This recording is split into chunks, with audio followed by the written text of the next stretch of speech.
Балбан Айсулуу Тыныбекова эгемен Кыргызстандын тарыхында биринчилерден болуп Олимп оюндарынан күмүш тагынган кыз спортчу болуп калды. Бүгүн Айсулуу Тыныбекова финалдык беттештеги атаандашы япониялык Юкака Кавай менен беттешип, кызыктуу таймаш тартуулап, жеңишти тарттырып алды. Беттеш Бишкек убактысы боюнча 17:50 башталып, Ала Тоо аянтында жана бир канча соода түйүндөрүндө да көрсөтүлдү. Эске салсак, Айсулуу жарым финалда украиналык Ирина Каледянканы 10-0 эсебинде таза техникалык артыкчылык менен уткан. Ага чейин румыниялык жана литвалык спортчуларды да жеңген.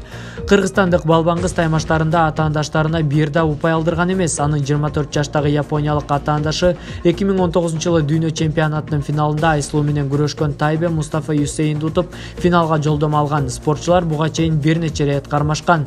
2019-жылы дүйнө чемпионатында кыргызстандык кыз утса, 2020-жылы Азия биринчилигинде жеңиш япониялык тарапта болгон. Кыргызстандан Токио шаарына жайкы олимпиадага 16 спортчу аттанган. 23-июлда баштаган Олимп оюндары 8-августта аяктайт. Азырынча Кыргызстандын байге капчыгында күрөш боюнча алган 2 күмүш жана 1 коло медалы бар. Күмүш байгенин ээси Акжол Махмутов, ал эми коло байгенин ээси Мээрим Жуманазарова болду.